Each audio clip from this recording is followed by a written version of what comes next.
ஈரோடு முதல் கோபிச்செட்டிப்பாளையம் வரையிலும் 4 வழிச்சாலைகள் விரிவுபடுத்தப்பட்டன. கோபி நகரத்திற்குள் நெரிசல் அதிகமாக ஏற்படுகிற காரணத்தின் அடிப்படையில் எங்கள் ஆட்சி காலத்திலேயே அதற்காக புறவழிச்சாலை ஒன்றை அமைப்பதற்காக ஆய்வுப் பணிகள் மேற்கொண்டு நிதிகள் ஒதுக்கின்ற போது ஆட்சி மாற்றம் ஏற்பட்டது.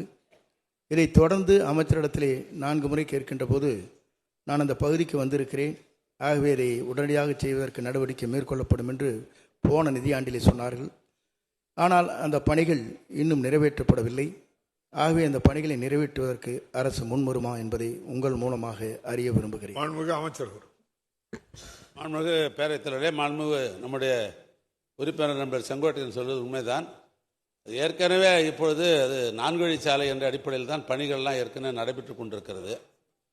ஆனால் கோபிச்செட்டிப்பாளையத்தை பொறுத்தளவுக்கு அங்கே மக்கள் நடமாட்டம் அதிகமாக இருக்கிறது, போக்குவரத்து சரி அதிகமாக இருக்கிறது, ஒரு புறவழிச்சாலை அமைக்க வேண்டும் என்ற கோரிக்கை அவர் ஏற்கனவே வைத்திருக்கிறார்கள். இது சம்பந்தமாக என்னுடைய மானிய கோரிக்கை வருகிற பொழுது அவருக்கு பிடிக்கிற மாதிரி நான் பதில் சொல்கிறேன்.